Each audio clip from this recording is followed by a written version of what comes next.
Hello everyone, அனைவருக்கும் வணக்கம். Welcome to TNPSC kingdom.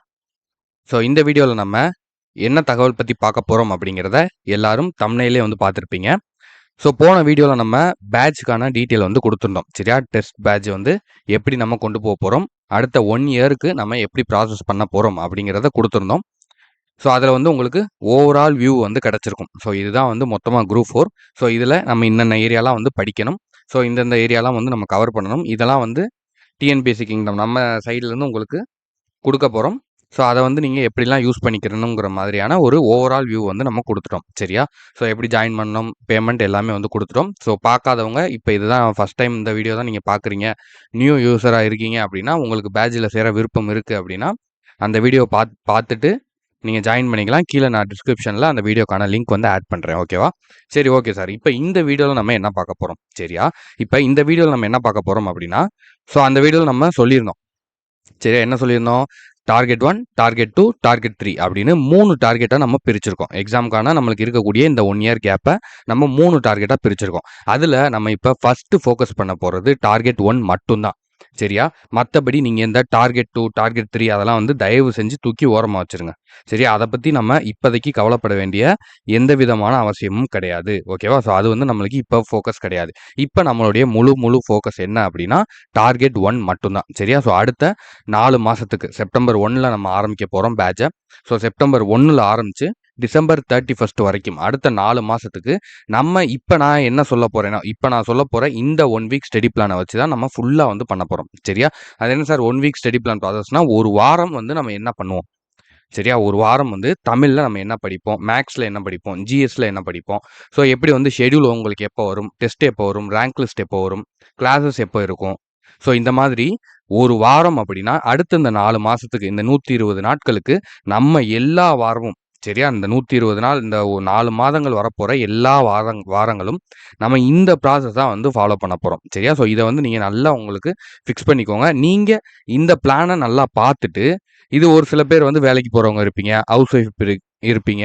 Sir எனக்கு நான் சண்டே சாட்டர்டே மட்டும்தான் படிப்பேங்கிறவங்க இருப்பீங்க. சார் டெய்லி நைட் எனக்கு 2 மணி நேரம் 3 மணி நேரம் தான் டைம் கிடைக்கும், அப்படி உள்ளவங்க இருப்பீங்க.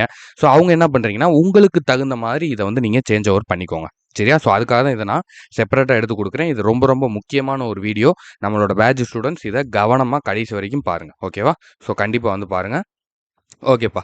ஸோ இப்போ நம்ம என்னென்ன கிளாஸஸ் ஃபஸ்ட்டு இருக்குங்கிறத பார்த்துடலாம். தமிழை பொறுத்த வரைக்கும் நம்ம என்னென்ன கிளாஸஸ் ஒரு வீக்கில் பார்ப்போம் அப்படின்னா, இயல் கிளாஸஸ் பார்ப்போம்ப்பா. சரியா, இதில் ஒரு 3 இயல் நம்ம பார்ப்போம். சரியா, அதுக்கப்புறம் இலக்கணம் கிளாஸஸ். இலக்கணம் கிளாஸஸில் ஒரு 2 டாபிக் இருக்கும். அகரவரிசை, ஓரெழுத்து ஒரு மொழி, வேர்ச்சொல், இந்த மாதிரியான இலக்கண கிளாஸஸ் இருக்குது பார்த்தீங்களா. ஸோ அதில் ஒரு 2 கிளாஸஸ் நம்ம பார்க்கலாம்னு இருக்கோம். ஓகேவா? ஸோ அதுக்கப்புறம் பாருங்கள், யூனிட் 7 இருக்கா. ஸோ உங்களுக்கு இலக்கணம் டாபிக் அப்படிங்கிறது என்னென்ன தெரியும்னு நினைக்கிறேன். என்னென்னா நம்ம தமிழில் மொத்தம் 7 யூனிட் கொடுத்துருப்பாங்க. சரியா, யூனிட் 1 to 7 கொடுத்துருப்பாங்க. அதில் யூனிட் 1 to 6 ஃபுல்லாக இலக்கணம் பற்றி கொடுத்துருப்பாங்க. ஸோ அதான் நம்ம இந்த இலக்கணம் வீடியோஸில் கவர் பண்ணுவோம். அப்புறம் இந்த யூனிட் 7 அப்படிங்கிறத மட்டும் நம்ம தனியாக யூனிட் 7 கிளாஸஸ் அப்படின்னு சொல்லி பார்ப்போம். இதில் இந்த தமிழ் அறிஞர்கள் பற்றி அந்த மாதிரி கொடுத்துருப்பாங்க.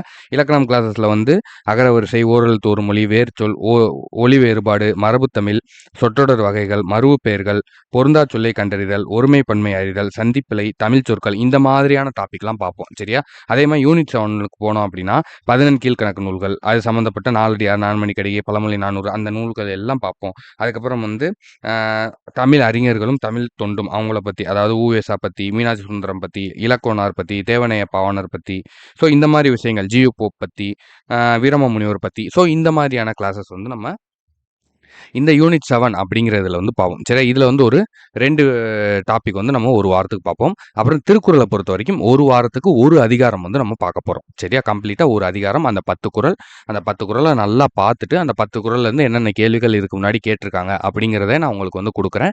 ஸோ அதையும் நீங்கள் ரெஃபர் பண்ணிக்கோங்க. ஓகேவா? ஸோ எல்லாத்துக்குமே அப்படி தான்ப்பா. இப்போ இலக்கணம் கிளாஸஸ் எடுத்துக்கிட்டோம் அப்படின்னாலும், இப்போ அகரவரிசை அப்படின்னு இருக்குது அப்படின்னா, அதை நடத்துகிறோம் அப்படின்னா அதை ஜஸ்ட் நடத்துறதோடு நம்ம விட மாட்டோம். அந்த அகரவரிசையில் இதுக்கு முன்னாடி என்ன ப்ரீவியஸ் இயராக கொஷின்ஸ் கொடுத்துருக்காங்கிறதே நான் எடுத்து உங்களுக்கு கொடுப்பேன். ஓகேவா? ஸோ ஃபஸ்ட்டு நீங்கள் கிளாஸை படித்து நீங்கள் ஃபுல்லாக அண்டர்ஸ்டாண்ட் பண்ணிக்கோங்க. அதுக்கப்புறம் நீங்கள் ப்ரீவியஸ் இயர் கொஷினை வச்சு ப்ராக்டிஸ் பண்ணலாம். ஓகேவா? ஸோ ஃபஸ்ட்டே நீங்கள் கொஷின்லாம் பார்த்தீங்க அப்படின்னா உங்களுக்கு ஒரு மாதிரி அது சரியாக வராது. சரியா, அந்த கொஸ்டின் ரொம்ப குழப்பமாக்கி விட்டுரும் உங்களுக்கு. ஏன்னா கொஞ்ச நாள் அத பத்தி தெரிஞ்சுக்கிட்டு தான் நம்ம கொஸ்டின் பேப்பர் வந்து பார்க்கணும். இல்லைன்னா அந்த கொஸ்டின் பேப்பர் வந்து உங்கள பயமுறுத்திரும். ஓகேவா? ஸோ, அதனால அந்த ஒரு தப்ப வந்து செய்யாதீங்க. முதல்ல படிப்போம். அப்புறம் பிராக்டிஸ் பண்ணுவோம். சரியா? ஓகேப்பா. ஸோ தமிழ பொறுத்தவரைக்கும் இவ்வளோ தான் பார்த்துக்கிட்டீங்களா? அடுத்து மேக்ஸ்ப்பா. ஸோ இந்த கிளாஸஸ்லாம் எப்ப சார் வரும்? என்னன்னைக்கு வரும்? எப்படி எப்படி வரும்? ஸோ திங்கட்கிழமை வருமா? டியூஸ்டே வருமா? வெட்னஸ்டே வரும். இந்த டைம் டேபிள் இது எல்லாமே வந்து நான் வாரம் உங்களுக்கு குடுத்துருவேன். சரியா? வாரம் திங்கட்கிழமை இந்த கிளாஸ் வரும்பா, செவ்வாய்க்கிழமை இந்த கிளாஸ் வரும்பா, புதன்கிழமை இந்த கிளாஸ் வரும்பா அப்படிங்கிற மாரி வாரம் டைம் டேபிள் வந்து நான் உங்களுக்கு குடுத்துருவேன். ஸோ அத பொறுத்தவரைக்கும் நான் நெக்ஸ்ட் வீடியோல வந்து சொல்றேன். நாளைக்கு வந்து ஷெட்யூல் வீடியோல வந்து ஸோ அந்த வீக்லி ஷெட்யூல் எப்படி இருக்கும்? டெய்லி ஷெட்யூல் எப்படி இருக்கும்? ஸோ மந்த்லி ஷெட்யூல் எப்படி இருக்கும்? அது எல்லாத்தையும் வந்து நான் உங்களுக்கு வந்து எக்ஸ்பிளைன் பண்றேன். முழு ஷெட்யூலோட வந்து. சரியா? அந்த 4 மாசத்துக்கான ஃபுல் ஷெட்யூலோட வந்து நான் எக்ஸ்பிளைன் பண்றேன். ஓகேவா? ஸோ இப்ப மேக்ஸ பாருங்கப்பா. மேக்ஸ பொறுத்தவரைக்கும் எவ்ரி வீக் வந்து நம்ம 1 சாப்டர் வந்து கம்ப்ளீட் பண்ண போறோம். ஒரு வாரம் டைம் அண்ட் வொர்க், ஒரு வாரம் எல்சிஎம் ஹெச்சிஎஃப், ஒரு வாரம் ரேஷியோ அண்ட் ப்ரொபோர்ஷன், ஒரு வாரம் வந்து பெர்சன்டேஜ், ஒரு வாரம் ப்ராஃபிட் லாஸ், ஒரு வாரம் சிம்பிள் இன்ட்ரெஸ்ட், ஒரு வாரம் காம்பவுண்ட் இன்ட்ரெஸ்ட், ஒரு வாரம் 2டி மென்சுரேஷன்ல, ஒரு வாரம் 3டி. ஸோ இந்த மாதிரி ஒவ்வொரு வாரமும் நம்ம ஒவ்வொரு சாப்டர் வந்து கம்ப்ளீட் பண்ண போறோம். ஸோ இது எப்ப இருக்கும் அப்படின்னா, டெய்லி 5 மணிக்கு உங்களுக்கு லைவ் இருக்கும். சரியா? சாட்டர்டே, சண்டே மட்டும் இருக்காதுன்னு நெனைக்கிறேன். நம்ம அந்த எக்ஸாம் டைம் வரும். ஸோ அத நான் இப்ப பின்னாடி சொல்லும்போது உங்களுக்கு புரியும். மத்தபடி உங்களுக்கு டெய்லி வந்து 5 மணிக்கு லைவ் இருக்கும். சாட்டர்டே, சண்டேலயுமே வந்து இருக்கும். சரியா? நான் மேக்ஸிமம் அதுலயுமே வந்து இருக்கும். டெஸ்ட் இருந்தாலுமே அது இருக்கட்டும். நம்ம டெய்லி வந்து இத கன்டின்யூ பண்ணுவோம். ஏன்னா அடுத்த 4 மாசம் 120 டேஸ் வந்து நம்ம 5 மணிக்கு விடாம 5 மணி இல்ல 5:30 மணிக்கு. சரியா? 5 டூ 5:30 மணிக்குள்ள நம்ம வந்து இத வந்து போட்டுறலாம். ஓகேவா? ஸோ அத வந்து நோட் பண்ணிக்கோங்க. ஸோ 5 டூ 5:30 மணிக்குள்ள நம்ம லைவ் வந்து போட்டுறலாம். நான் ஃபர்ஸ்ட் டே வந்து இன்ஃபார்ம் பண்ணி உங்களுக்கு போடுறேன். மண்டேலேருந்து நம்மளுக்கு இந்த லைவ் கிளாஸஸ் ஸ்டார்ட் ஆகும். நம்ம ஆல்ரெடி ஆரம்பிச்சோம். இப்ப இந்த பேட்ஜ் வேலைகள் நடந்துகிட்டு இருக்கனால கொஞ்சம் நிப்பாட்டி இருக்கோம். ஏன்னா, இப்ப நம்ம பேட்ஜ்ல வந்து போடணும் அப்படின்னா, கரெக்ட்டா ஃபர்ஸ்ட்லேருந்து ப்ராசஸா கொண்டு போணும் இல்லையா? ஸோ அதுக்காக நம்ம ஸ்டாப் பண்ணி வச்சிருக்கோம். ஓகேவா? திரும்ப நம்ம இத கண்டிப்பா ஸ்டார்ட் பண்ணுவோம். அடுத்த 120 நாட்கள் நம்ம டெய்லி காலையில 5 மணிக்கு கிளாஸ் இருக்க தான் போகுது. உங்களையும் வந்து அதுக்கு நாங்க பிராக்டிஸ் பண்ண தான் போறோம். ஓகேவா? ஸோ அடுத்து ஜெனரல் ஸ்டடீஸ்ப்பா. ஜெனரல் ஸ்டடீஸ பொறுத்தவரைக்கும் நம்மளுக்கு எல்லா வாரமும் எவ்ரி வீக் வந்து 2 லெசன் வந்து நம்ம படிப்போம். என்ன சார் 2 லெசன் சொல்றீங்க? போதுமா 2 லெசன்?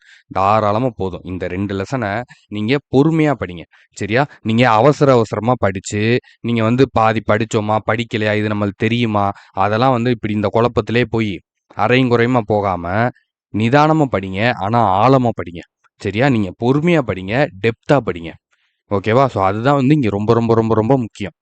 சரியா? நீங்க இனிமே வரப்போற பரீட்சை அப்படிங்கிறது, நீங்க மக்கப் பண்ணிட்டு போறதோ, நோட்ஸ படிச்சுட்டு போறதோ, ஒன்லைனர் மட்டும் படிச்சுட்டு போறதோ, ஆ ப்ரீவியஸ் இயர்ல கேட்ட எம்சிக்யூஸ், கொஸ்டின்ஸ் அத மட்டும் பார்த்துட்டு போறதோ, இதெல்லாம் வந்து வேலைக்கே ஆகாது. புரியுதா? அண்டர்ஸ்டாண்டிங் வேணும். உங்களுக்கு அந்த பாடத்துல புரிதல் வேணும். சரியா? அதுக்காக தான் நம்ம இவ்ளோ கம்மியா குடுத்துருக்கோம். ஒரு பாடத்த நீங்க 3 நாள் படிங்க. தப்பே கிடையாது. 2வது அந்த அளவுக்கு தான் இருக்கும் பாடமும். பெரிய பெரிய பாடம் தான். எல்லாமே 10த், 11த், 12த் லெசன்ஸ் தான் நம்ம ஃபர்ஸ்ட் கவர் பண்ண போறோம். சரியா? ஏன்னா அதான் மேஜர் லெசன்ஸ். 6த்லேருந்து 9த் வரைக்கும் என்னென்ன பாடங்கள் வருதோ, அதோட அட்வான்ஸ்டு வெர்ஷன் தான் வந்து 10த், 11த், 12த். சரியா? இப்ப 6த்ல வந்து ஒரு ஒரு சிந்து சமவெளி நாகரிகம்னு ஒரு பாடம் இருக்கும். அதுல 10 பக்கம் இருக்குன்னா 9த்லயும் அதே மாரி சிந்து சமவெளி நாகரிகம் இருக்கு. 11த்லயும் அதே மாரி இருக்கு. சரியா? அப்ப 11த்ல எத்தன பக்கம் வரும்? 20 பக்கம் இருக்கும். புரியுதா? இவ்வளவுதான் வித்தியாசம். சரியா? அப்ப நம்ம முதல்லயே அந்த 20 பக்கத்த படிச்சுட்டோம்னா, இந்த 10 பக்கம் நம்மளுக்கு ஈஸி இல்லையா? 10த், 11த், 12த் நீங்க எல்லா சப்ஜெக்ட்லயும் கம்ப்ளீட் பண்ணிட்டா, 6த் டூ 9த் நம்ம ஈஸியா முடிச்சிடலாம். ஓகேவா? ஸோ அங்கே உள்ளத தான் இங்க சுருக்கமா குடுத்துருப்பாங்க. ஓகேவா? ஸோ அதனால நம்ம அந்த மெத்தட்ல தான் வந்து போறோம். எடுத்தோனே ஃபர்ஸ்ட் டார்கெட்டே வந்து நம்ம எது கஷ்டமா நம்மளுக்கு இருக்கோ, அத வந்து நம்ம தூக்கி முடிச்சு விட்டுறோம். ஓகேவா? ஸோ அதான் வந்து ஃபர்ஸ்ட்டு. ஸோ இந்த கிளாஸஸ் வந்து எப்ப இருக்கும் அப்டின்னா, உங்களுக்கு மண்டே, வெட்னஸ்டே வந்து இருக்கும். சரியா? இது என்ன டைமிங் அப்டிங்கிறதெல்லாம் நான் நாளைக்கு வந்து சொல்றேன். ஓகேவா? ஸோ அடுத்தது பாக்ஸ் டாபிக். உங்களுக்கு ஆல்ரெடி தெரியும். நம்ம பாக்ஸ் டாபிக் வீடியோ வந்து ஆல்ரெடி போட்டுக்கிட்டு இருக்கோம். ஸோ அதே மாரி அதையும் வந்து கன்டினியூவா வந்து போடுவோம். ஸோ ஒரு வாரத்துக்கு நம்ம வந்து ஒரு 3 லெசன் இல்ல 4 லெசன் கூட பாக்ஸ் டாபிக் வந்து பார்ப்போம். நான் முடிஞ்சா வீடியோவா குடுக்குறேன். ஏன்னா, உங்களுக்கு கிளாஸஸ் படிக்க வேண்டியது நெறைய விஷயங்கள் இருக்கு. ஸோ அதனால நான் முடிஞ்சா வீடியோவா குடுக்குறேன். இல்லையா நான் வந்து பிடிஎஃப்பா கூட உங்களுக்கு எடுத்து குடுத்துர்றேன். ஓகேவா? ஸோ அதுக்கப்புறம் வந்து எக்ஸ்ட்ரா டாபிக்ஸ்ப்பா. எக்ஸ்ட்ரா டாபிக்க பொறுத்தவரைக்கும் நான் உங்களுக்கு வந்து சொல்லியிருந்தேன். ஸோ ஓகேவா? ஸோ அதாவது ஒரு நிமிஷம் இருங்க.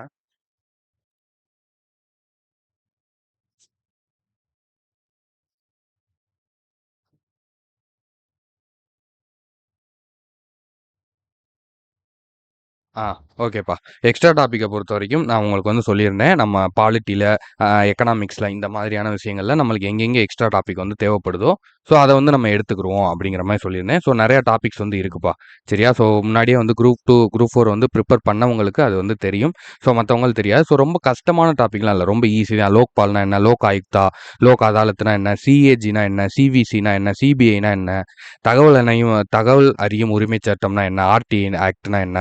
மிக முக்கியமான வழக்குகள் சரியா? அதாவது என்னென்ன வழக்குகள் வந்து மிக முக்கியமான வழக்குகள்னு சொல்லுவாங்க. அப்புறம் இந்த அட்டவணைகள், பகுதிகள், அப்புறம் அரசியலமைப்பு சட்ட திருத்தம், இம்பார்ட்டன்டான ஆர்டிக்கல், இம்பார்ட்டன்டான கமிட்டி, என்னென்ன கமிட்டிலாம் போட்டிருக்காங்க. அதே மாரி எக்கனாமிக்ஸ பொறுத்தவரைக்கும் 5 ஆண்டு திட்டங்கள்னா என்ன? பட்ஜெட் என்ன? கடைசியா பட்ஜெட் எப்ப தாக்கல் பண்ணாங்க? ஸோ அந்த பட்ஜெட்ல என்னென்ன இது விஷயங்கள் வந்து குடுத்துருக்காங்க.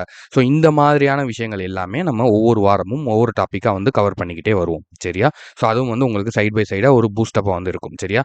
இது இது எல்லாத்தையும் கம்பேர் பண்ணி தான் நம்ம வீக்லி டெஸ்ட் அப்படிங்கிறது இருக்கும். சரியா? சரி ஓகே சார். இப்ப என்னென்ன படிக்கிறேங்கிறத சொல்ட்டீங்க. இப்ப இந்த வாரம், ஒரு வாரத்துல நம்ம எப்படி வந்து கொண்டு போவோம் அப்படிங்கிறத பார்த்தீங்கன்னா, எவ்ரி சண்டே நைட் 9 மணிக்கு லைவ்ல நான் உங்களுக்கு அந்த வீக்கான ஷெட்யூல குடுத்துருவேன். சரியா? அடுத்த வீக்கான ஷெட்யூல வந்து நான் உங்களுக்கு குடுத்துருவேன். சரியா? ஸோ அப்ப கிளாஸஸ் எப்ப ஆரம்பிக்கும்? உங்களுக்கு நைட் 9 மணிக்கு குடுத்துருவேன். ஞாயித்துக்கிழமை நைட்டு 9 மணிக்கு வந்து உங்களுக்கு குடுத்துருவேன். Sunday night. இப்ப இந்த வாரம் வருதுன்னு வைங்களேன், 31ஆம் தேதி. ஓகேவா? 31ஆம் தேதி சண்டே வருதா? ஸோ இந்த 31ஆம் தேதி வந்து உங்களுக்கு நைட் 9 மணிக்கு லைவ் வந்து உங்களுக்கான ஷெட்யூல வந்து குடுத்துருவேன். அடுத்த வாரத்துக்கானது. ஸோ கிளாஸஸ் வந்து உங்களுக்கு மண்டேலருந்து ஃப்ரைடே வரைக்கும் போகும். ஓகேவா? 5 நாள் வந்து நான் என்னோட வீடியோ கிளாஸஸு, அதுக்கான பிடிஎஃப் என்னென்ன குடுக்கணுமோ, அது எல்லாத்தையுமே வந்து உங்களுக்கு குடுப்பேன். ஓகேவா? சாட்டர்டே மதியம் 3 மணிக்கு உங்களுக்கு கொஸ்டின் பேப்பர் அப்லோட் ஆயிரும். சரியா? எங்க சார் அப்லோட் ஆகும் அப்படின்னு கேட்டீங்கன்னா, டெலகிராம் குரூப்ல. சரியா? டெலகிராம் குரூப்ல அப்லோட் ஆகும். உங்களுக்கு இப்ப நான் ஜாயின் பண்ணியிருக்கேன் பார்த்தீங்களா? லைவ் அதாவது டெஸ்ட் பேட்ஜ் நீங்க ₹100 கட்டி பேமெண்ட் பண்ணி உங்களுக்கு வந்து நான் ஒரு டெலகிராம் சேனல் வந்து அனுப்பியிருக்கேன். அத வந்து நீங்க ஜாயின் பண்ணியிருக்கீங்க. ஓகேவா? பேட்ஜ் 1ன்னு சொல்லி. ஸோ அந்த சேனல்ல நம்ம கொஸ்டின் பேப்பர் சாட்டர்டே மதியம் 3 மணிக்கு உங்களுக்கு அப்லோட் பண்ணிருவோம். ஓகேவா? ஸோ இந்த சாட்டர்டே மார்னிங் வந்து நீங்க ரிவிஷன் பண்ணிக்கலாம். இந்த மண்டே டூ ஃப்ரைடே நம்ம என்னென்ன படிச்சோமோ, அத வந்து சாட்டர்டே காலையில வந்து நீங்க எந்திரிச்சு மதியம் 3 மணி வரைக்கும் நீங்க வந்து என்னென்ன பார்க்கணுமோ அத ரிவிஷன் பண்ணிக்கோங்க. ஓகேவா? ஸோ அந்த சாட்டர்டே மட்டும் நம்ம மேத்ஸ் கிளாஸ் வைக்க வேணாம். அடுத்து சண்டே. ஓகேவா? இப்ப சாட்டர்டே உங்களுக்கு கொஸ்டின் பேப்பர் 3 மணிக்கு குடுத்தாச்சு. அதுக்கப்புறம் நம்ம எந்த வீடியோவும் குடுக்க மாட்டோம். சண்டே ஓகேவா? சண்டே வந்து என்ன குடுப்போம் அப்டின்னா, காலையில 11 மணிக்கு உங்களுக்கு ஆன்ஸர் கீ வந்து குடுத்துருவேன். ஓகேவா? சாட்டர்டே 3 மணிக்கு பேப்பர் குடுத்து, உங்களுக்கு நைட் ஃபுல்லா டைம் இருக்கு. காலையிலயும் டைம் இருக்கு. நான் மறுநாள் 11 மணிக்கு நான் ஆன்ஸர் கீ வந்து குடுக்குறேன். முடிஞ்சா நான் வீடியோல வந்து குடுக்குறேன். இல்லைன்னா பிடிஎஃபா வந்து டெலகிராம் சேனல்ல வந்து போட்டு விட்டுட்டு, ஆன்ஸர் கீ வெரிஃபிகேஷன் வீடியோ வந்து நான் லைவ்ல வந்து குடுக்குறேன். ஓகேவா? ஆன்ஸர் இது இது என்னென்ன ஆன்ஸர்? இது எப்படி வந்துச்சு? அந்த மாரி. ஓகேவா? அதுக்கப்புறம் கூகுள் ஃபார்ம் லிங்க் வந்து உங்களுக்கு 3 மணிக்கு வரும். மதியம் 3 மணிக்கு. எப்போ வரும்? சண்டே. என்ன சார் இது கூகுள் ஃபார்ம் லிங்க்னா, இந்த ஃபார்ம நீங்க ஃபில் பண்ணணும். என்ன ஃபில் பண்ணணும்னா, நீங்க அந்த டெஸ்ட்ட அட்டெண்ட் பண்ணி எவ்வளோ மார்க் எடுத்திருக்கீங்க அப்படிங்கிறத நீங்க இதுல வந்து ஃபில் பண்ணணும். ஓகேவா? இன்னைக்கு நீங்க வந்து இப்ப பேட்ஜ்ல சேரும்போது உங்களோட பேரு, உங்களோட ஊர், அப்புறம் பேமெண்ட் நம்பர் இதெல்லாம் போட்டு ஒரு ஃபார்ம் ஃபில் பண்றீங்க இல்லையா? ஸோ அதே மாதிரி உங்களோட பேரு, உங்களுக்குன்னு ஒரு ரோல் நம்பர் குடுத்துருவோம். சரியா? இது ரொம்ப ரொம்ப முக்கியமான விஷயம். போன வீடியோலயும் சொல்லணும்னு நெனச்சேன், மறந்துட்டேன். நம்மளோட பேட்ச்ல ஜாயின் பண்ண எல்லாருக்கும் உங்களுக்குன்னு வந்து ஒரு ரோல் நம்பர் வந்து குடுத்துருவோம் பெர்மனன்ட்டா. ஓகேவா? ஸோ அந்த ரோல் நம்பர நீங்க போட்டு தான் அடுத்து வரக்கூடிய ஓஎம்ஆர் ஷீட்ல உங்களுடைய எக்ஸாம்ஸ் எல்லாம் வந்து நீங்க எழுதணும். சரியா? இனிமே வந்து நீங்க எல்லா எக்ஸாம் வந்து ஓஎம்ஆர் ஷீட்ல தான் எழுதணும். நான் வர ஞாயித்துக்கிழமை உங்களுக்கு ஷெட்யூல் குடுக்கும்போதே ஓஎம்ஆர் ஷீட் பிடிஎஃப்பும் வந்து உங்களுக்கு குடுத்துருவேன். பிடிஎஃப் வந்து குடுக்குறேன். உங்கள்ட்ட ஏற்கனவே வேற அகாடமி ஓஎம்ஆர் இருக்கு. ஏற்கனவே பழைய ஓஎம்ஆர் இருக்கு சார். நான் வேற அகாடமியோடது வச்சிருக்கேன்னா தப்பே கிடையாது. நீங்க தாராளமா யூஸ் பண்ணலாம். இல்லாதவங்க நம்மளோட ஓஎம்ஆர் வந்து நீங்க பிடிஎஃப் வந்து ஜெராக்ஸ் வந்து போட்டுக்கோங்க. ஓகேவா? ஸோ அதுக்காக நீங்க வந்து நம்மள்ட்ட டெஸ்ட் எழுதுறீங்கன்னா, நாங்க எங்க டிஎன்பிஎஸ்சி கிங்டம்னு போட்டிருக்க ஓஎம்ஆர்ல எழுதுனா தான் நாங்க வந்து கரெக்ட் பண்ணுவோம். அப்பல்லாம் வந்து கிடையாது. அந்த மாரி எந்த விதமான இதுவும் கிடையாது. உங்கள்ட்ட இருக்கிறத நீங்க யூஸ் பண்ணுங்க. தயவு செஞ்சு வேஸ்ட் பண்ணாதீங்க. ஏன்னா, அது இல்லாம நெறைய மாணவர்கள் வந்து கஷ்டப்படுவாங்க. ஓகேவா? அதனால பழைய ஷெட்யூல் நீங்க படிச்சது, வேற அகாடமில நீங்க படிச்சப்போ குடுத்த ஓஎம்ஆர் ஷீட் இருந்துச்சுன்னா, அத நீங்க யூஸ் பண்ணி வந்து நீங்க இந்த டெஸ்ட்ட வந்து எழுதிக்கலாம். ஓகேவா? அதுல எந்த விதமான பிரச்சனையும் வந்து கிடையாது. ஓகேவா? இந்த கூகுள் ஃபார்ம் வந்து உங்களுக்கு டெலகிராம் சேனல்ல மதியம் 3 மணிக்கு சண்டே உங்களுக்கு போட்டுருவேன். நீங்க அதுல உங்களோட இத வந்து ஃபில் பண்ணிட்டீங்க அப்டின்னா, அடுத்து வந்து ப்ராசஸ் வந்து நாங்க பார்த்துக்குறோம். ஸோ அந்த நெக்ஸ்ட் ஷெட்யூல் ஓகேவா? இப்ப நான் போன வாரம் சண்டே இந்த ஷெட்யூல் குடுத்தேன் பார்த்தீங்களா? இப்ப அடுத்த சண்டே வந்துருச்சு. அந்த சண்டே நைட் 9 மணிக்கு அதுக்கு அடுத்த வாரத்து ஷெட்யூல் வந்து உங்களுக்கு வந்துரும். ஓகேவா? ஸோ புரியுதாப்பா? சண்டே ஆரம்பிச்சு சண்டே வரைக்கும். ஓகேவா? சாட்டர்டேவோட முடிஞ்சிரும். சண்டே மதியம் 3 மணியோட இந்த இது முடிஞ்சிரும். ஓகேவா? ஸோ அதுக்கப்புறம் ரேங்க் லிஸ்ட் உங்களுக்கு எப்ப சார் நீங்க குடுப்பீங்க அப்படின்னு கேட்டீங்கன்னா, புதன்கிழமை நைட் 9 மணிக்கு நான் லைவ்ல வருவேன். ஓகேவா? லைவ்ல வந்து யார் டாப் 10 ரேங்க்ல வந்திருக்கா? யார் அதிக மார்க் எடுத்திருக்கா? எல்லாத்தையும் நான் வீடியோல அனௌன்ஸ்மென்ட் பண்ணிட்டு, நான் உங்களுக்கு எல்லா டீட்டெயிலும் வந்து சொல்லுவேன். அதே மாரி யார் யார் டெஸ்ட்ட அட்டெண்ட் பண்ணலையோ புரியுதா? நான் ரோல் நம்பர் குடுக்குறதே அதுக்கு தான். நீங்க டெஸ்ட் அட்டெண்ட் பண்ணி கூகுள் ஃபார்ம ஃபில் பண்ணதுக்கப்புறம், நீங்க எத்தன பேர் டெஸ்ட் அட்டெண்ட் பண்ணியிருக்கீங்க அப்படிங்கிறது எங்களுக்கு தெரிஞ்சிரும். புரியுதா? யார் யார் டெஸ்ட் அட்டெண்ட் பண்ணலையோ, அவங்க எல்லாரையுமே வந்து நாங்க பிரைவேட்டா கான்டாக்ட் பண்ணுவோம். நாங்க வர அந்த லைவ்லயுமே வந்து நாங்க வந்து பேர வந்து சொல்லுவோம். சரியா? நீங்க எதுக்காக டெஸ்ட் அட்டெண்ட் பண்ணல அப்படிங்கிற ரீசன வந்து நாங்க கேட்போம். நீங்க லைவ்ல வந்து நீங்க சொல்லணும். சரியா? இல்லைனாலும் நாங்க பிரைவேட்டா வந்து உங்களுக்கு மெசேஜ் பண்ணுவோம். ஓகேவா? ஜஸ்ட் வந்து உங்கள்ட்ட காச வாங்கிட்டோம். நம்ம அதுக்கப்புறம் வந்து இது எல்லாத்தையும் குடுத்தா போதும். டெஸ்ட்டுக்குன்னு ஒண்ணு குடுத்துட்டா போதும். அப்படியே வந்து விட்டுருவோம். அந்த மாரி வந்து இந்த பேட்ஜ் இருக்காதுப்பா. நீங்க மத்த இடத்துல இருக்கிற மாரி, மத்த அகாடமில இருக்கிற மாரியான பேட்ஜ் இது கிடையாது.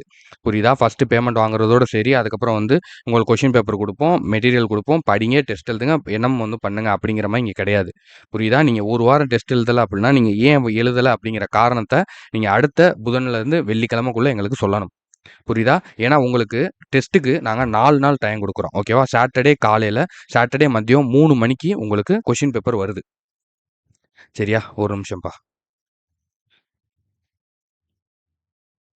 ஓகே. சாட்டர்டே மதியம் 3 மணிக்கு வந்து உங்களுக்கு கொஸ்டின் பேப்பர் வருது. சரியா? வெட்னஸ்டே மதியம் 3 மணி வரைக்கும் உங்களுக்கு டைம் இருக்கு. ரேங்க் லிஸ்ட் அப்லோட் பண்றதுக்கு. அப்போ உங்களுக்கு 4 நாள் டைம் இருக்கு. இந்த 4 நாள்ல நீங்க எப்போனாலும் அந்த எக்ஸாம் வந்து எழுதி நீங்க வந்து மார்க் வந்து அப்லோட் பண்ணிக்கலாம். புரியுதா? நீங்க சாட்டர்டே மத்தியானமே எழுதணுங்கிற எந்த அவசியமும் கிடையாது. ஏன்னா ஒவ்வொருத்தவங்க சூழ்நிலைகள் இருக்கும். எல்லாருக்கும் இங்க ஒரே மாரியான இது வந்து கிடையாது. பேட்டர்ன் வந்து கிடையாது. புரியுதா? சில பேர் சனி, ஞாயிறு மட்டும் தான் உட்காந்து படிக்கவே செய்வாங்க. ஓகேவா? அப்படிங்கிறப்போ அவங்க சனி, ஞாயிறு படிச்சுட்டு திங்கட்கிழமை காலையில தான் அவங்கனால எக்ஸாம் எழுத முடியும். ஓகேவா? ஸோ அந்த மாரி உள்ளவங்க நீங்க உங்களுக்கு ஏத்த மாரி இந்த பிளான வந்து மாத்திக்கோங்க. சரியா? ஸோ இந்த நம்மளோட பிளான் என்னங்கிறத நான் சொல்லிட்டேன். இத நீங்க உங்களுக்கு தகுந்த மாரி எப்படி மாத்தணும்? நம்ம எப்படி இந்த கிளாஸஸ்லாம் பார்க்க முடியும்? நம்ம எப்படி இந்த டெஸ்ட்லாம் அட்டெண்ட் பண்ண முடியுங்கிறத நீங்க பார்த்துக்கோங்க. அதுக்காக தான் நான் இந்த மாரி ஒரு 3 நாள், 4 நாள் உங்களுக்கு டைம் குடுத்துருக்கேன். அதே மாரி ரேங்க் லிஸ்ட்டுக்குமே வந்து சண்டே மதியம் 3 மணிக்கு வந்து நாங்க லிங்க் வந்து போடுவோம். நீங்க வெட்னஸ்டே மதியம் 3 மணி வரைக்கும் வந்து நீங்க ரேங்க் லிஸ்ட்டுக்கு வந்து உங்களோட மார்க் வந்து நீங்க அப்லோட் பண்ணிக்கலாம். சரியா? 3 மணிக்கு மேல மணி சார் வந்து அத எடுத்து டேட்டாவ எடுத்து யார் யார் ஃபர்ஸ்ட் ரேங்க், செகண்ட் ரேங்க்ங்கிற மாரி லிஸ்ட்ட ரெடி பண்ணிருவாரு. நைட் 9 மணிக்கு லைவ் வந்துரும். சரியா? அதுக்கப்புறம் வந்து நம்ம சேர்த்துக்க மாட்டோம். ஸோ உங்களுக்கு 4 நாள் வந்து டெஸ்ட்டுக்கு டைம் இருக்கு. ரேங்க் லிஸ்ட் அப்லோட் பண்றதுக்கு 3 நாள் டைம் இருக்கு. சரியா? நம்ம உங்கள அவசரப்படுத்தல, எதுவுமே பண்ணல. உங்களுடைய போக்குக்கு தான் வந்து விடுறோம். சரியா? உங்களுடைய ஃப்ளெக்சிபிலிட்டி என்ன? உங்களால என்ன பண்ண முடியும்? உங்களோட டைமிங் என்ன? உங்களுடைய இது என்ன? உங்களுடைய ப்ராசஸ் என்ன? அப்படிங்கிறத பார்த்து நீங்க வந்து ஒர்க் வந்து பண்ணிக்கலாம். சரியா? உங்களுக்கான ஃப்ளெக்சிபிளான ஒரு பிளானா தான் வந்து இருக்கும். சரியா? அதுக்காக தான் நம்ம இவ்வளோ தூரம் யோசிச்சு வந்து நம்ம செஞ்சிருக்கோம். சரியா? ஸோ, அதனால தயவு செஞ்சு யாருமே வந்து சரியா பயன்படுத்தாம, சரியா நம்மள ஃபாலோ பண்ணாம விட்றாதீங்க. ரொம்ப கஷ்டம். நீங்க இப்பயிலேருந்தே ஆரம்பிச்சீங்க அப்படின்னா, நீங்க போஸ்டிங் வாங்குறது அப்படிங்கிறது அதிகபட்சமான உறுதித்தன்மை இருக்கு. சரியா? 100% இல்ல 200% வந்து உறுதியா உங்கனால போஸ்டிங் வாங்க முடியும். சரியா? இப்பயிலேருந்து நீங்க சரியா ப்ரிப்பேர் பண்ணா போதும். கன்சிஸ்டன்சி தான் இங்க முக்கியம். இன்னொன்னு நான் சொல்லிடுறேன். சார் நான் அதிகமா படிக்கணுமா? ஒரு நாளைக்கு 4 பாடம் படிக்கணுமா? கிடையாது. 4 நாள்னாலும் தொடர்ந்து படிங்க. அதான் ரொம்ப முக்கியம்.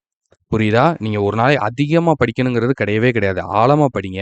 நல்லா ஆழமா படிங்க. சரியா? அளவா படிங்க. ஓகேவா? அளவா படிங்க. ஆழமா படிங்க. ஓகேவா? இதுதான் வந்து முக்கியமான விஷயம். அண்ட் தொடர்ந்து படிங்க. அது ரொம்ப ரொம்ப முக்கியம். அதுக்காக வாரத்துல வந்து 1 வாரம் முடியாம போகும். குழந்தைகளுக்கு முடியாம போகும். வீட்ல உள்ளவங்களுக்கு முடியாம போகும். அவங்கள பார்த்துக்க வேண்டியது இருக்கும். வெளியூருக்கு போற மாரி இருக்கும். விசேஷம் இருக்கும். ஒரு திருவிழா இருக்கும். ஒரு நல்லது கெட்டது இருக்கும். தீபாவளி வருது. பொங்கல் வருது. நியூ இயர் வருது. ஸோ இந்த மாரி ஒரு சில கேப் வந்து விழுக தான் செய்யும். சரியா? அதுக்காக சார் அப்பலாம் வந்து நீங்க பேட்ஜ் லீவ் விட்டுருவீங்களா? தீபாவளி அதுக்கெல்லாம்னா, அதுக்கெல்லாம் வாய்ப்பே கிடையாது.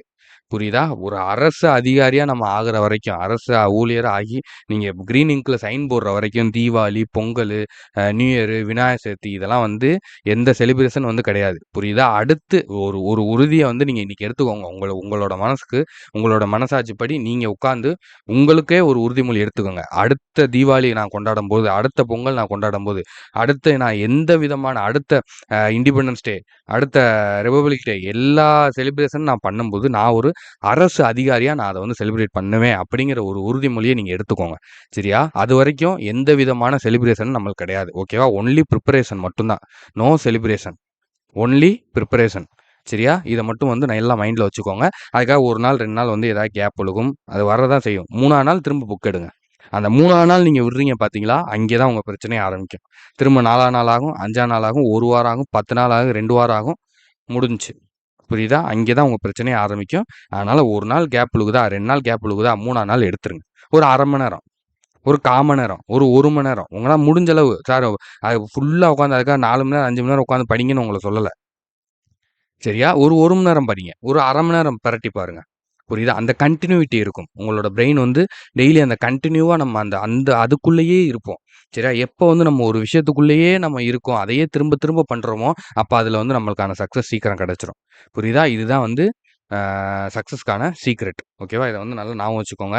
அதனால நடக்கிறதுக்கு பாதை இல்லையே அப்படின்னு சொல்லி யோசிச்சு நின்னுகிட்டே இருக்காதீங்க. நாம தான் நடந்து நடந்து பாதைய உருவாக்கணும். புரியுதா? தயவு செஞ்சு போன எக்ஸாமே நெனச்சுக்கிட்டு, இன்னும் வந்து நம்ம இதெல்லாம் வந்து வராது. இனிமே வந்து பாஸ் ஆக முடியாது. நம்மனால சரியா வராது. பேட்ஜ்லாம் வந்து சரியா கொண்டு போவாங்களான்னு தெரியாது. இதுக்கு ரூ. 100 நம்ம வெட்டியா கட்டணுமா?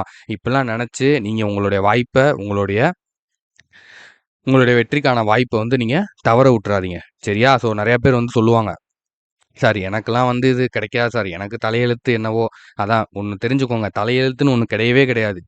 எல்லாரும் வந்து சொல்லுவாங்க. கடவுள் வந்து நீங்க பிறக்கும்போதே, நீங்க வந்து எப்டி எப்டிலாம் இருப்பீங்கங்கிறத உங்க எல்லாத்துக்கும் தலையில எழுதிட்டாரு. அது கிடையவே கிடையாது. ஒரு விஷயம் நல்லா தெரிஞ்சுக்கோங்க. கடவுள் வந்து புள்ளி மட்டும் தான் வப்பாரு. நம்ம தான் கோலம் போடணும். நீங்க எடுக்கக்கூடிய பாதை, நீங்க எந்த டைரக்ஷன சூஸ் பண்றீங்கங்கிறது தான், அத வந்து அழகான கோலமா, இல்ல அலங்கோலமா அப்படிங்கிறத தீர்மானிக்கும். புரியுதா? அத நல்லா மனசுல வச்சுக்கோங்க. உங்களோட டைரக்ஷன் ரொம்ப முக்கியம். உங்களுடைய பாதை, நீங்க போகக்கூடிய பாதைங்கிறது ரொம்ப ரொம்ப ரொம்ப ரொம்ப முக்கியம். ஒரு இடத்த தவற விட்டுட்டீங்க அப்படின்னா, ஒரு புள்ளிய நீங்க தப்பா போயிட்டீங்க அப்படின்னா, அந்த கோலம் மொத்தமா அசிங்கமாயிரும். புரியுதா? திரும்ப நீங்க அழிச்சாலும், நீங்க என்ன பண்ணாலும் அது சரி வராது. ஓகேவா? அதனால நல்ல இந்த மாரியான வாய்ப்புகள் வரம்போதே, அத வந்து நல்லபடியா பயன்படுத்திக்கோங்க. கடைசி நேரத்தில வந்து எல்லாரும் ஓடம்போது, நானும் ஓடுறேன். நோட்டிஃபிகேஷன் வந்தோனே, நானும் படிக்கிறேன். ஆனுவல் பிளான் வந்தோனே நானும் படிக்கிறேன். எக்ஸாம் இது வந்தோனே நானும் படிக்கிறேன். ஹால் டிக்கெட் வந்தோனே நானும் படிக்கிறேன். அப்படின்னு அப்ப ஓடி, ஓடி, ஓடி, ஓடி வழக்கம் போல 2, 3 வருஷமா, 4 வருஷமா நம்ம எப்படி வந்து அதே அந்த டயத்துல அவசர அவசரமா ப்ரிப்பேர் பண்ணி பாதி படிச்சும், படிக்காமயும் உள்ள எக்ஸாம் ஹால்ல போய் இந்த கொஸ்டின் வந்து நம்ம இந்த லெசன்லாம் வந்துச்சா? இதெல்லாம் இருக்கா சிலபஸ்ல? இதெல்லாம் வந்து கேட்கறாங்களா? இப்படின்னு தெரியாமலேயே நம்ம வழக்கம் போல அந்த ஃபெயில் ஆயி, ஃபெயில் ஆயி, ஃபெயில் ஆயி எல்லார்ட்டயும் வந்து நம்ம சுத்தி இருக்கிறவங்கள்ட்ட பேச்சு வாங்கி, ஸோ இந்த இது வந்து வேணாம். சரியா? இது வேணாம். இத தயவு செஞ்சு வந்து அத தலைமொழிகிருங்க. அந்த அந்த ஒரு ஹேபிட்ட, அந்த ஒரு வழக்கத்த இதோட விட்டு ஒழிச்சுட்டு, இனிமையாவது புது ப்ராசஸ வந்து ஸ்டார்ட் பண்ணுங்க. டிஎன்பிஎஸ்சி மாறிருச்சு. நல்லா தெரிஞ்சுக்கோங்க. டிஎன்பிஎஸ்சி அவங்களோட ப்ராசஸ மாத்திட்டாங்க.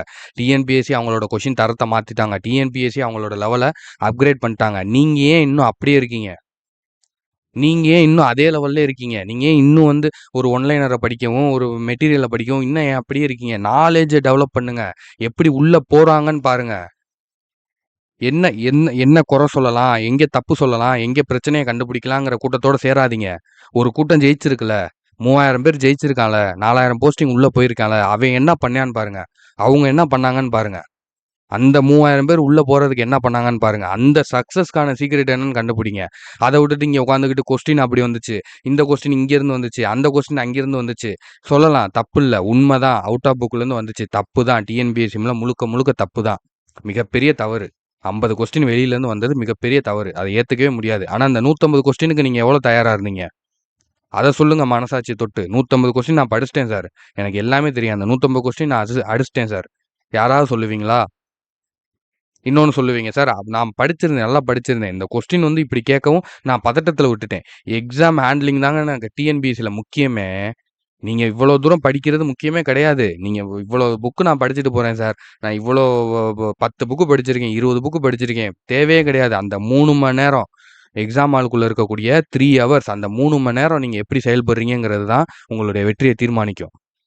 ஒரு பதட்டம் இல்லாம, ஒரு பிரஷர் இல்லாம நீங்க உங்களுடைய பரீட்சைய வந்து ஹேண்டில் பண்ணணும்.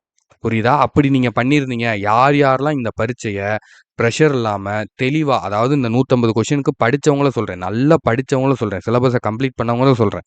சிலபஸ் கம்ப்ளீட் பண்ணி 1, 2 தடவ ரிவிஷன் விட்டவங்கள பத்தி நான் சொல்றேன். சரியா? அந்த மாரி உள்ள போயி, யார் தெளிவான ஒரு மனநிலையில, ஒரு அமைதியான ஒரு மனநிலையில என்னனாலும் இதுவும் ஒரு எக்ஸாம். இதுதான் நம்மளுக்கு வாய்ப்பு கடைசி. இது எப்ப நம்ம வந்து அதிகமான ஒரு நம்பிக்கை, அதிகமான ஒரு இத வந்து நம்ம ஒரு ஒரு ஒரு ஒரு பொருள் மேலயோ, ஒரு விஷயத்து மேலயோ நம்ம வைக்கிறோம் அப்படின்னா, அது வந்து நம்மளுக்கு ஏமாற்றத்த தான் குடுக்கும். பதட்டத்தையும் குடுக்கும். ஒண்ணு தெரிஞ்சுக்கோங்க. அதான் இங்க வந்து பிரச்சனையே. நீங்க என்ன நெனச்சு போறீங்க? இது ஒண்ணு தான்டா எக்ஸாமு. இத விட்டா வாழ்க்கையே இல்லடா. அது உண்மதான். உண்மையா தான் இருக்கும். இப்போ ஒரு சில பேருக்கு வந்து அது உண்மையா தான் இருக்கும். ஆனாலும் நம்ம மனசு அப்படி சொல்லக்கூடாது. நம்ம மனச நம்ம ஏமாத்தணும். புரியுதா? இல்லைன்னா உங்க மனசு நம்மள ஏமாத்திரும். புரியுதா? உங்களோட மனசு உங்கள கட்டுப்படுத்துறதுக்கு முன்னாடி நீங்க அத கட்டுப்படுத்தணும். புரியுதா? உங்களோட எதிரி நீங்க தான். முதல்ல அத தெரிஞ்சுக்கோங்க. உங்களோட எதிரி நீங்க தான். எக்ஸாம் ஹாலுக்குள்ள போனோனே எதுக்கு பதட்டப்படுறீங்க? நீங்க படிச்சதுலேருந்து வந்திருக்குல்ல. நீங்க படிச்சது தானே மத்தவனும் படிச்சிருக்கான். உங்களுக்கு எப்படி அந்த 50 கொஸ்டின் அவுட் ஆஃப் புக்கோ, அதே தானே பக்கத்துல உள்ளவனுக்கும். புரியுதா உங்களுக்கு? இப்ப அந்த 3000 போஸ்டிங் ஃபுல்லாக தானே போது. அந்த 3000 பேத்துக்கு வராத பதட்டமும், பயமும் உங்களுக்கு எதுக்கு வருது? புரியுதா? அப்ப நீங்க ஒவ்வொரு டெஸ்ட்டையும் அட்டெண்ட் பண்ணும்போது உங்களோட மனநிலை எப்படி இருக்கணும்னா, இதுவும் ஒரு தேர்வு. என்னால முடியும். நான் படிச்சிருக்கேன். நான் படிச்சத வச்சு எழுதுறேன் அப்படின்னு ஓப்பன் மைண்டடா நீங்க அட்டெண்ட் பண்ணி பாருங்க. அந்த டெஸ்ட்ல நல்ல மார்க் எடுப்பீங்க. நீங்க எந்த டெஸ்ட்ட பயந்துகிட்டே, "ஐய்யய்யோ! இது இல்லைன்னா அவ்வளோதான். போச்சே! அவ்வளோதானே! இப்படி வந்துருச்சே!" அப்படி வந்து நீங்க எந்த டெஸ்ட்டுக்கு புலம்புறீங்க, பயப்படுறீங்களோ, அந்த டெஸ்ட் உங்களுக்கான ரிசல்ட்ட குடுக்காது. புரியுதா? இதுதான் உண்ம. சரியா? அதனால எத பத்தியும் கவலைப்படாம, நெகட்டிவிட்டிய ஃபுல்லா தூக்கி ஓரமா வச்சுட்டு, உங்களுக்கு அரசு வேல வாங்கணும். அதுதான் இலக்கு. அதுதான் என் ஆசை அப்படின்னா, பாசிட்டிவா அந்த பாதைய நோக்கி நடந்து போய்க்கிட்டே இருங்க. சரியா? நீங்க நம்ம பேட்ச்ல சேர்ந்தாலும் சரி, எந்த பேட்ச்ல சேர்ந்தாலும் சரி, நான் பொதுவா உங்களுக்கான ஒரு ஒப்பீனியன சொல்றேன். சரியா? என் பேட்ச்ல சேரணும்ங்கிறதுக்காக நான் இவ்வளோ விஷயம் சொல்லவே இல்ல. நீங்க வேற எந்த பேட்ச்ல சேர்ந்தாலும் சரி. ஆனா இப்பயிலருந்து படிங்க. தொடர்ந்து படிங்க. விட்றாம படிங்க. சரியா? இத மட்டும் வந்து மனசுல ஞாபகம் வச்சுக்கோங்க. ஓகேவாப்பா? சரி, ஓகே. ரொம்ப லென்த்தா வீடியோ போயிருச்சு. நம்ம நெக்ஸ்ட் வீடியோல வந்து பார்க்கலாம். நன்றி, வணக்கம்.